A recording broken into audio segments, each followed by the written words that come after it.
The international terminal in Los Angeles was already crowded by 7 in the morning, a river of rolling suitcases and tired travelers moving beneath fluorescent lights that never seemed to dim.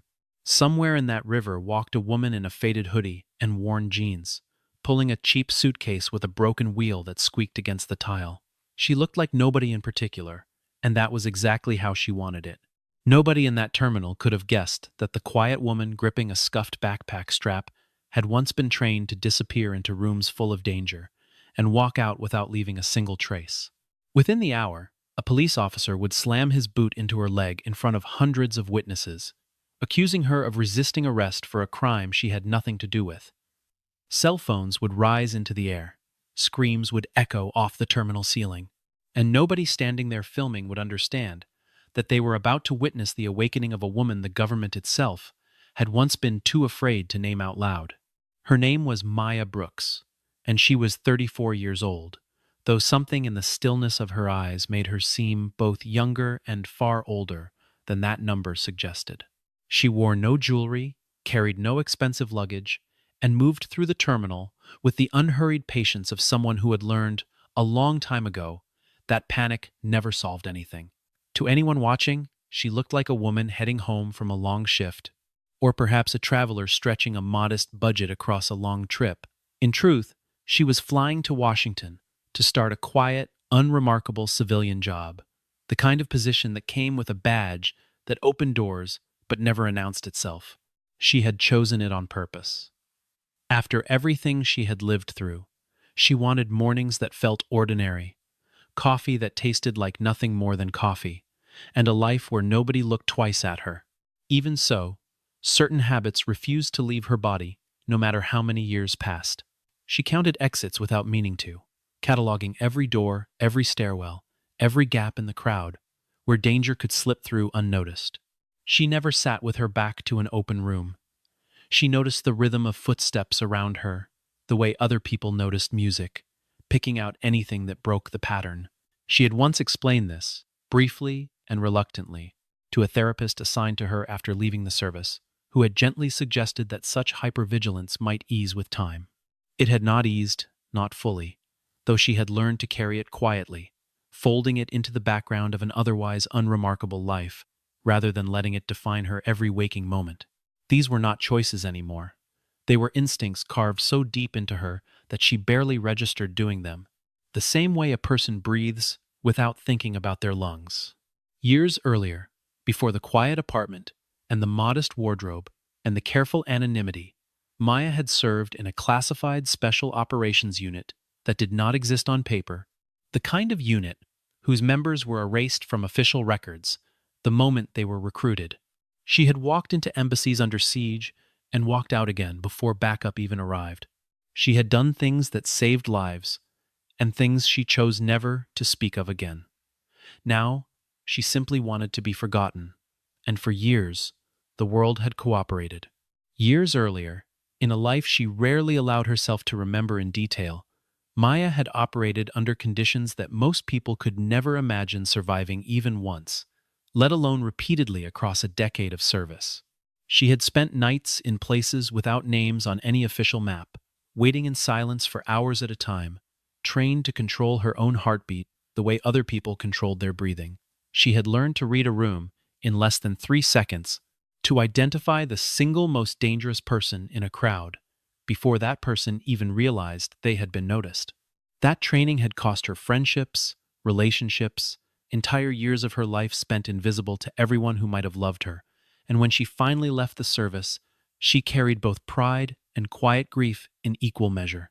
She told herself, boarding that flight in Los Angeles, that those years were finally behind her, that the woman in the hoodie, pulling a broken suitcase, was simply Maya now, nothing more and nothing less. It was a Tuesday morning, ordinary in every visible way, the kind of morning that gives no warning of what it is about to become.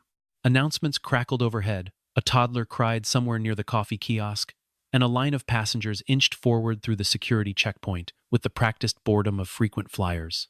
Maya checked the time on a cracked phone screen, calculated how long she had before boarding, and allowed herself, just for a moment, to imagine the calm apartment waiting for her on the other coast.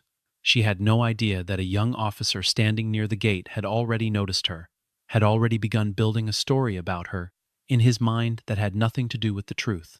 She had no idea that within 20 minutes, that story would nearly cost her everything she had worked so hard to leave behind.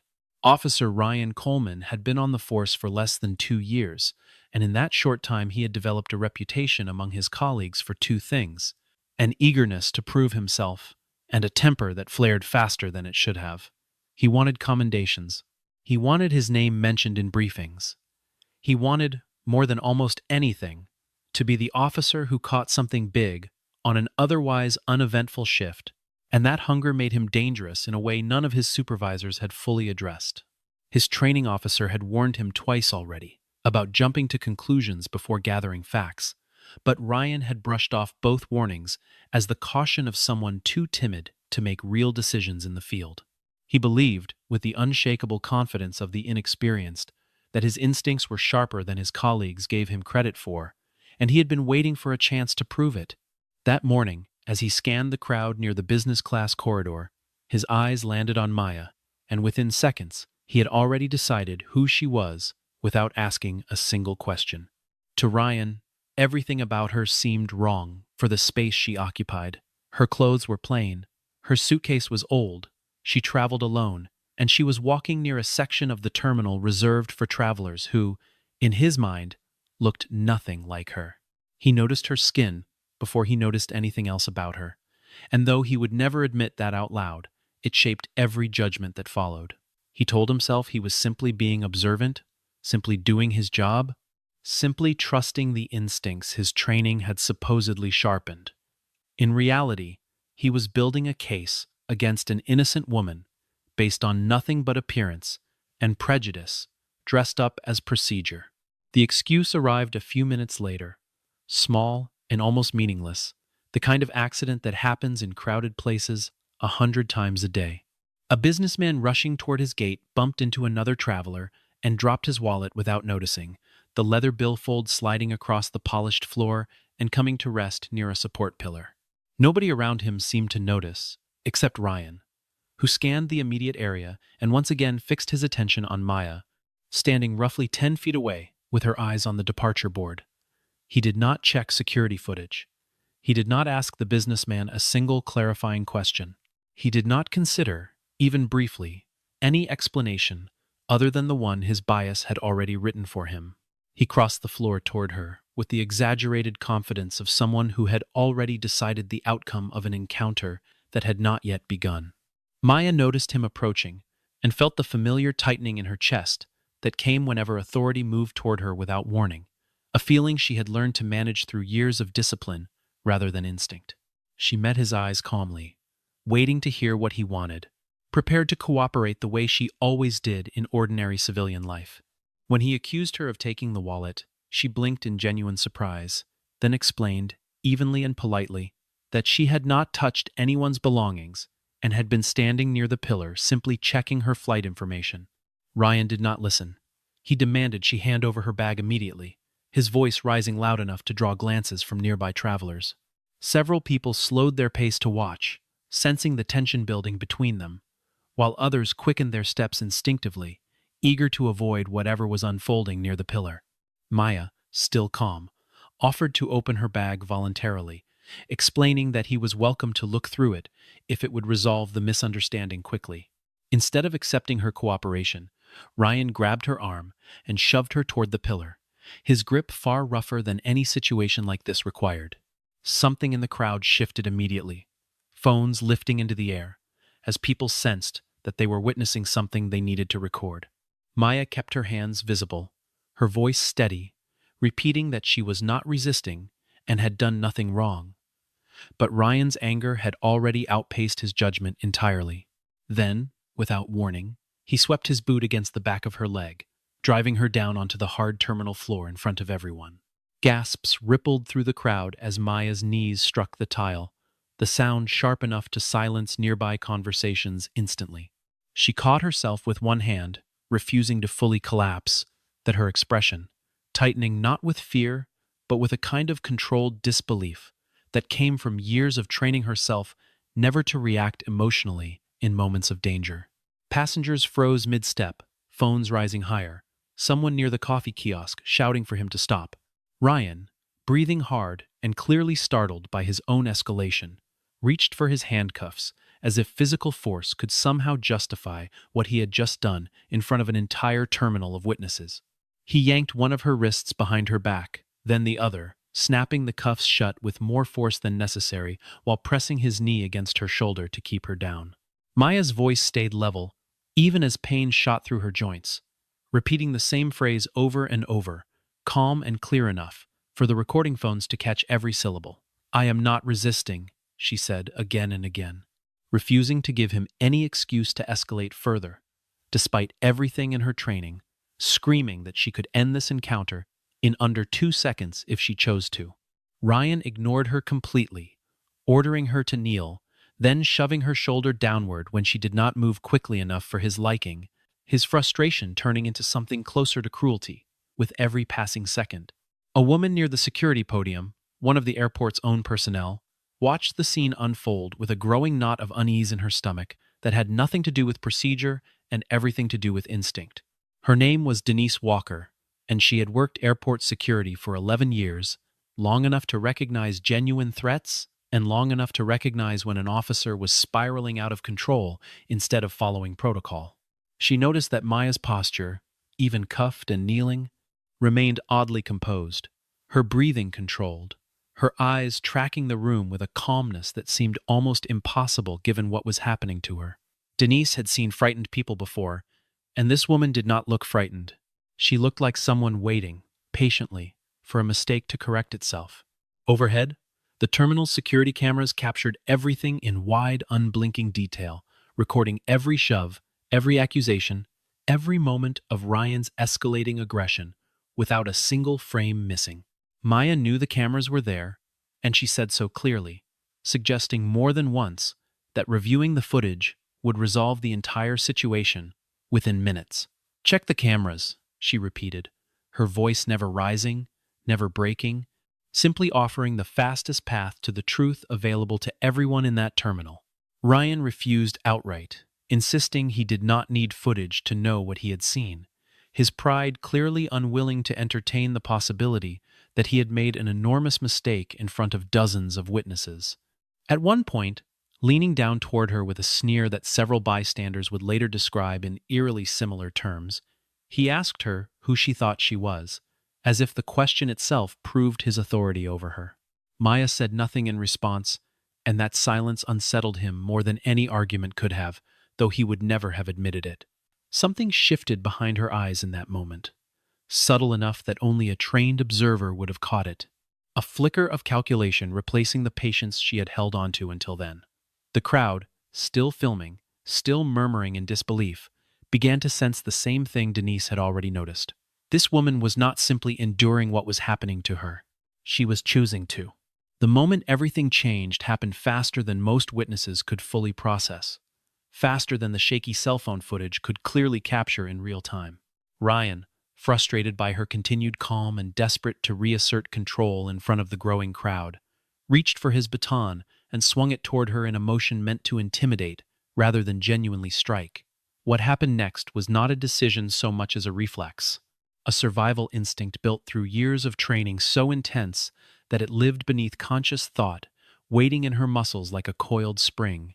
Maya's wrists, though restrained, twisted with a speed that seemed to bend physics itself, her body pivoting low and fast, as she intercepted his arm before the baton could complete its arc. In one fluid motion, she redirected the weapon out of his grip, locked his wrist at an angle that made resistance instantly pointless, and used his own forward momentum to bring him down onto the terminal floor. The entire sequence lasted less than 3 seconds, so quick that several witnesses would later swear they had missed the middle of it entirely, their eyes simply jumping from Ryan, standing to Ryan, lying flat on his back with Maya's knee controlling his shoulder. She did not strike him.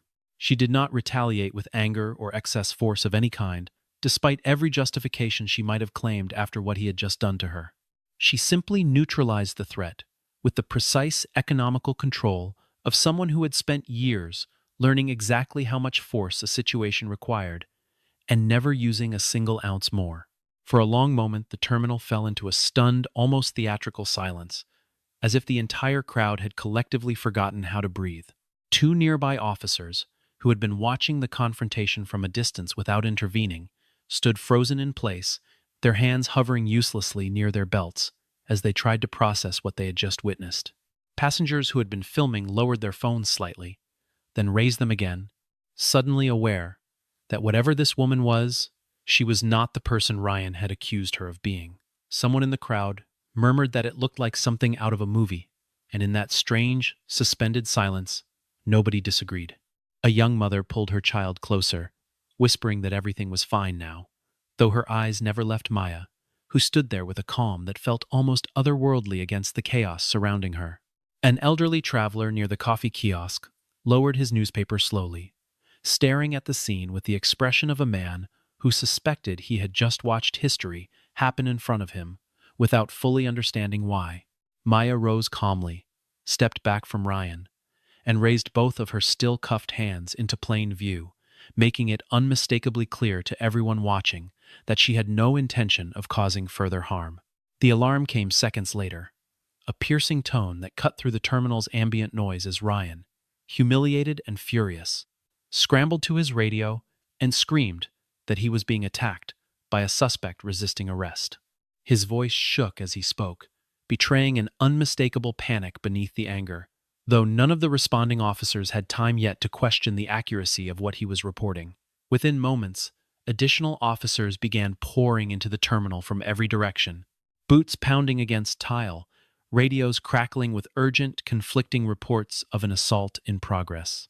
Maya stood perfectly still amid the chaos, hands raised, expression calm, making no sudden movements that could be misread as aggression, despite the mounting tensions surrounding her. She had faced far more dangerous rooms than this one, and she understood, with absolute clarity, that stillness was now her greatest weapon. Ryan, scrambling back to his feet with his pride in tatters, shouted louder than before, insisting to every officer arriving that the woman had attacked a police officer without provocation.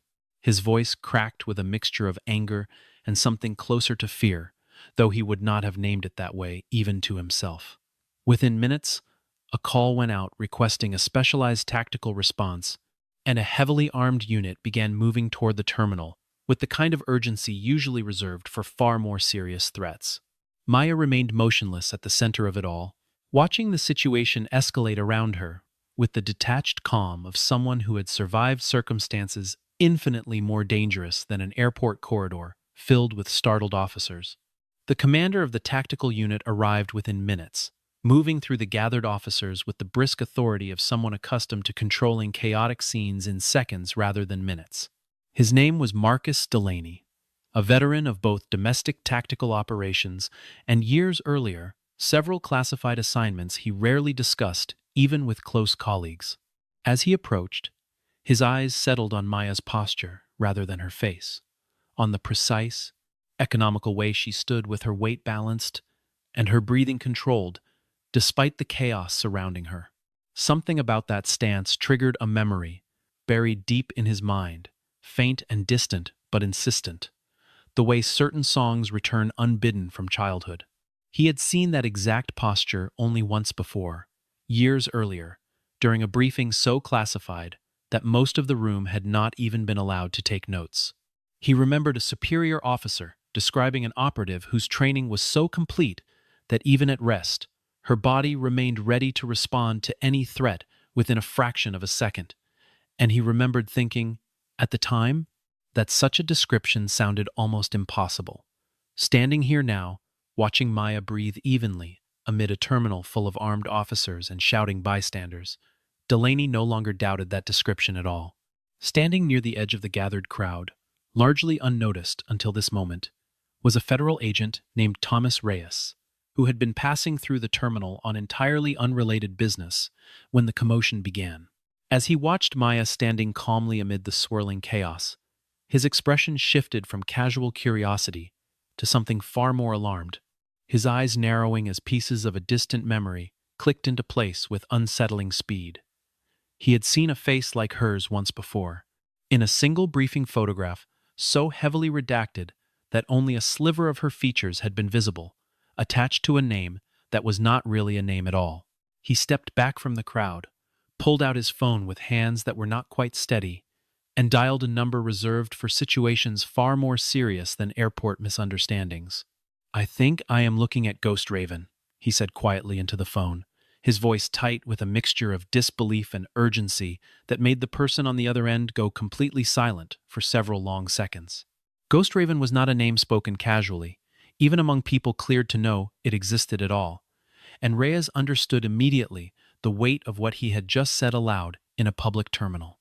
The operative behind that designation was a legend among a very small circle of people, someone credited with hostage rescues that never appeared in any newspaper and counterterrorism operations that had quietly unraveled organizations most of the public had never even heard of. She had, on more than one occasion, provided close protection for heads of state during situations too sensitive to ever be declassified, moving through rooms full of danger so quietly that even the people she protected sometimes never knew how close disaster had actually come. Almost nobody had ever seen her face, and fewer still had ever spoken her real name aloud, which was precisely why the news of her possible presence in a civilian airport terminal, in handcuffs, sent an immediate shockwave through the small number of officials who received that call. Word moved with startling speed, climbing quickly from local field offices toward Washington, where it landed on desks belonging to people whose titles rarely appeared in public directories. Within the Department of Defense, a handful of officials who had worked directly with Maya years earlier received the alert within minutes, and the reaction among them was immediate and unambiguous. Some of them remembered briefings where her operations had been discussed only in the vaguest terms, code names substituted for locations, outcomes summarized in a single line without any acknowledgement of the danger involved in achieving them. Others remembered simply the results of her work, quiet resolutions to crises that could easily have become international incidents had she not intervened exactly when and how she did. This was not a situation to be managed through ordinary channels. This was a situation that required intervention from the very top, and quickly, sirens rose in the distance within 20 minutes, growing louder as an entire convoy of federal vehicles descended toward the terminal with an urgency that made the surrounding tactical officers visibly nervous. Ryan, still nursing his wounded pride and utterly unaware of the storm now heading directly toward him, continued insisting to anyone who would listen that the situation was exactly as he had described it from the beginning. He genuinely believed, even now, that his instincts had been correct, that the woman kneeling in handcuffs earlier had been exactly the threat he imagined her to be.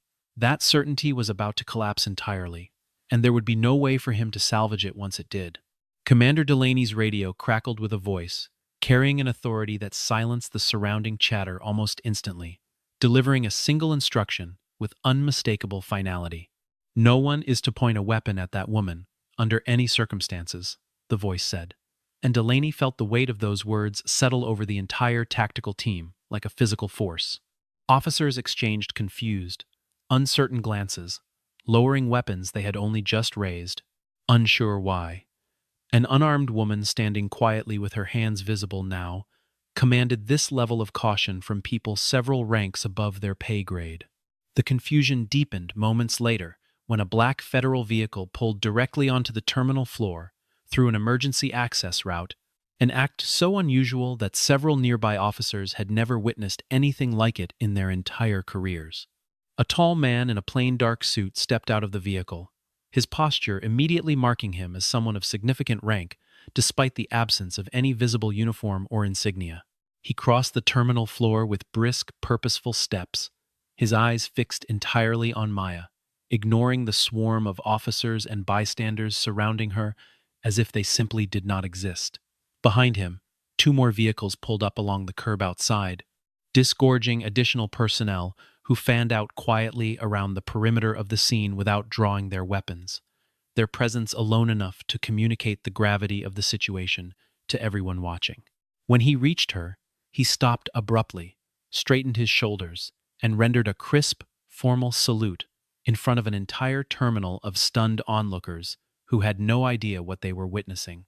Maya, still handcuffed, met his eyes with quiet recognition and offered the faintest nod in return, a gesture that somehow conveyed more history and respect than any words could have managed. The terminal, which moments earlier had buzzed with confusion and panic, fell into a silence so complete that the hum of the overhead lights became audible. Ryan's face drained of color as he watched a general saluting the very woman he had thrown to the ground less than an hour earlier, his mind scrambling desperately to reconcile what he was seeing with the story he had built in his head. He opened his mouth to say something, anything, but no words came, his earlier confidence evaporating entirely under the weight of what was unfolding in front of him. Passengers who had been filming throughout the entire encounter now stood frozen, phones still raised, capturing a moment that none of them could have possibly anticipated when they had woken up that morning. Denise Walker, watching from her position near the security podium, felt a strange mixture of vindication and dread settle over her. The instinct she had trusted from the very beginning, now proven correct in the most dramatic way imaginable. The general, whose name was Harold Whitfield, turned toward the surrounding officers and ordered the handcuffs removed immediately, his voice carrying a tone that left absolutely no room for hesitation or debate. An officer fumbled with the key, hands trembling slightly under the weight of the moment, finally freeing Maya's wrists as the crowd watched in reverent, uncertain silence. She rubbed her wrists gently, her expression calm, betraying none of the pain she must have felt after everything Ryan had put her through only minutes earlier.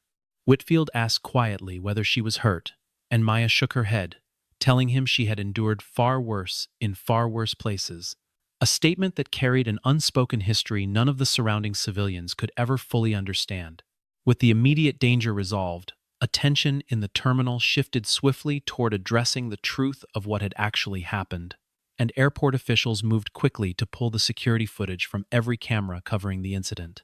The recordings were transferred to a large screen near the terminal's central information desk, where a growing crowd gathered to watch the entire sequence unfold from multiple angles simultaneously. The footage left no ambiguity whatsoever, showing with painful clarity that Ryan had approached Maya without any legitimate cause, had shoved her without provocation, and had struck her leg with a deliberate, unprovoked kick that sent her crashing to the ground. Every accusation he had shouted throughout the encounter was directly contradicted by the footage now playing in front of dozens of witnesses, officials, and increasingly furious bystanders. The businessman who had originally dropped his wallet stepped forward at that point, having finally realized what his own carelessness had triggered, and confirmed, loudly and clearly, that Maya had never come anywhere near his belongings. Security personnel located the wallet exactly where it had fallen near the support pillar, untouched, confirming beyond any doubt that the entire foundation of Ryan's accusation had been built on nothing more than a careless assumption fueled by prejudice rather than evidence. Murmurs of anger rippled through the gathered crowd as the full picture became clear, passengers shaking their heads in open disgust at what they had just watched unfold in real time. Someone in the crowd said quietly that this could have gotten her killed, and nobody around them offered any disagreement. Within the hour, clips of the confrontation, filmed from a dozen different angles by passengers throughout the terminal, had already begun spreading rapidly across the internet, drawing outrage from people who had never set foot in that airport and never would. Commentators and ordinary viewers alike expressed fury at the casual cruelty displayed in the footage, many pointing out that had Maya not possessed extraordinary training, the encounter could have ended in tragedy rather than vindication. News anchors across several networks picked up the story by early afternoon, replaying the clearest segments of footage, while panels of former officers and legal experts debated what had gone wrong and how such an encounter could have been prevented entirely.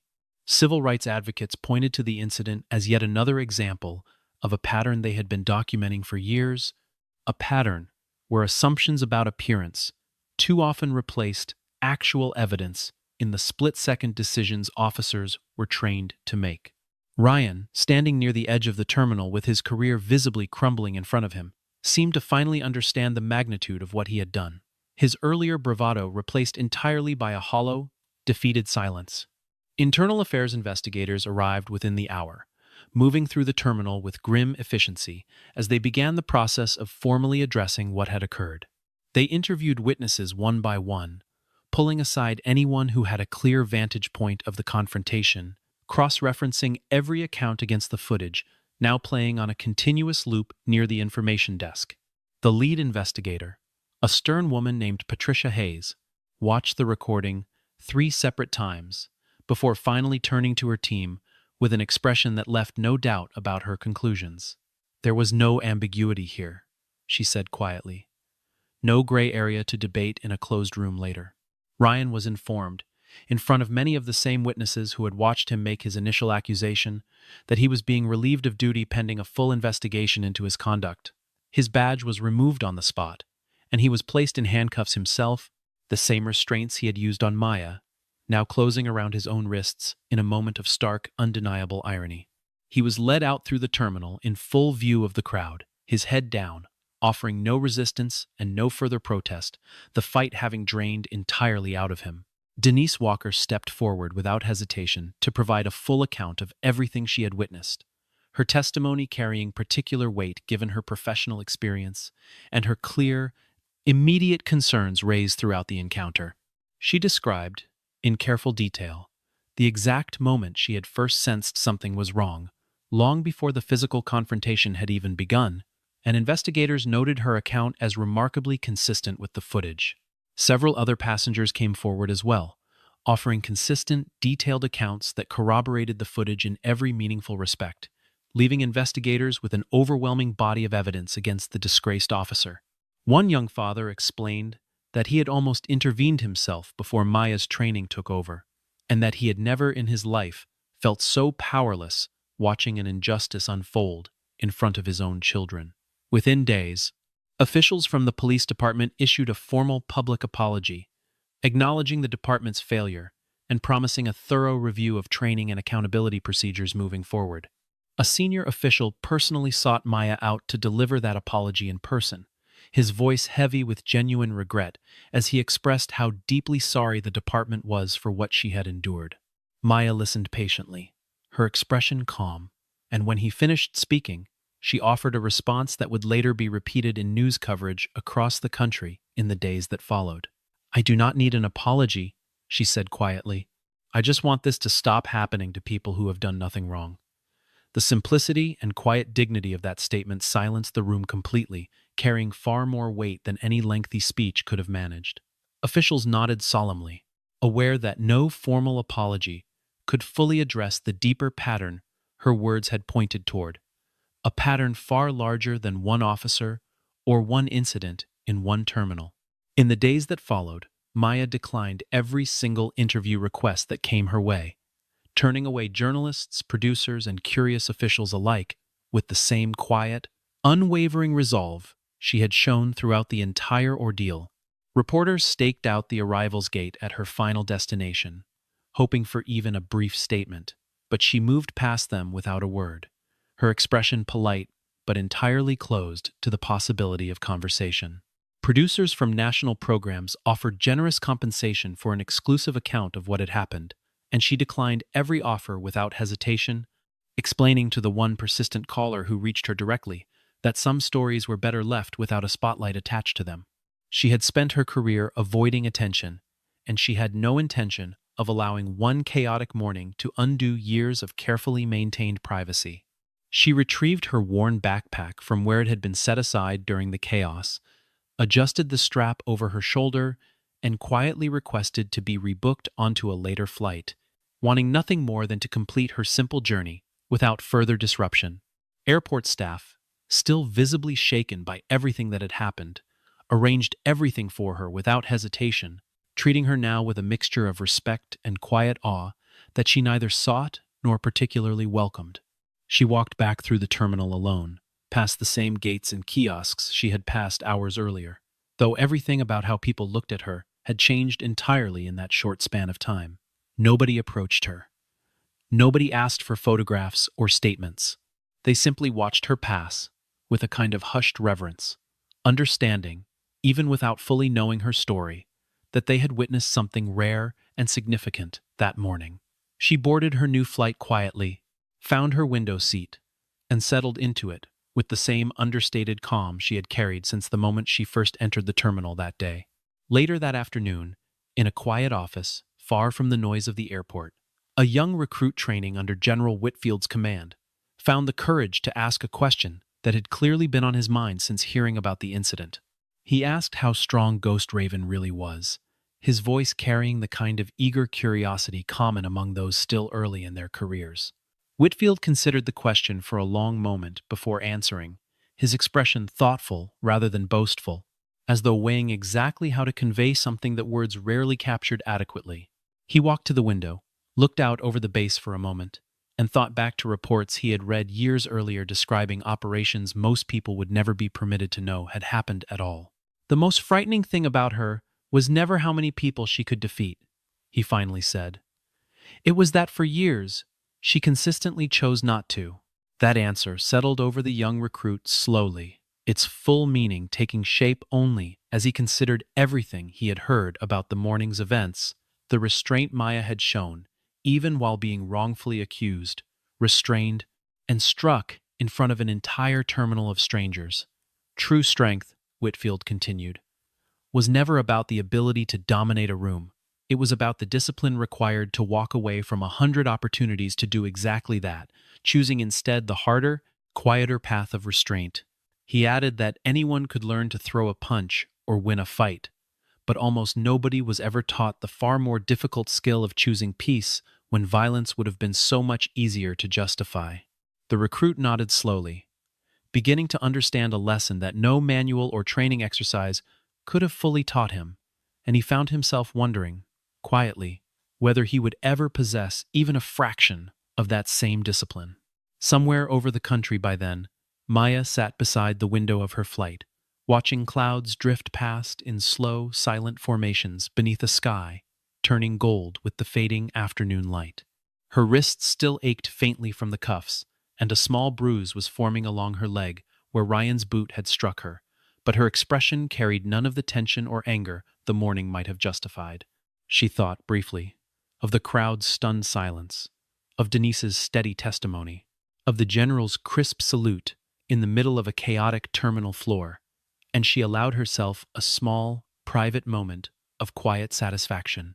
She thought too of Ryan, led away in the very cuffs he had used on her, and found that she felt no real anger toward him anymore, only a tired kind of sadness, for how easily assumption had replaced judgment in a moment that never needed to become anything at all.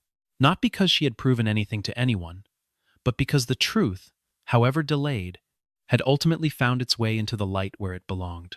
She closed her eyes as the plane leveled out above the clouds, her breathing slow and even, her body finally allowing itself to rest after a morning that had tested every ounce of discipline she had spent years building.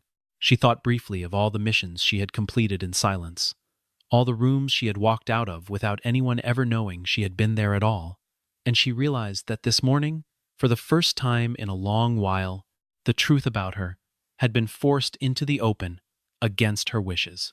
It was a strange kind of exposure, one she had spent her entire career avoiding, and yet she found that she did not regret it, because it had also exposed something far more important than her own identity.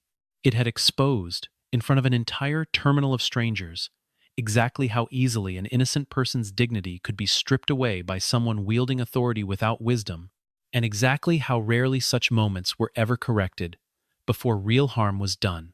The terminal behind her would remember that day for a long time, retelling the story of the woman nobody suspected until the moment everything changed in the space of a few unforgettable seconds. But for Maya, it was simply one more chapter closed quietly, another reminder that the greatest strength a person could carry was not the power to strike, but the wisdom and self-command to know precisely when never to use it at all. And somewhere above the clouds, carried gently forward toward a new beginning, she finally allowed herself to rest in the kind of peace that only comes to those who have already proven, again and again, exactly who they are.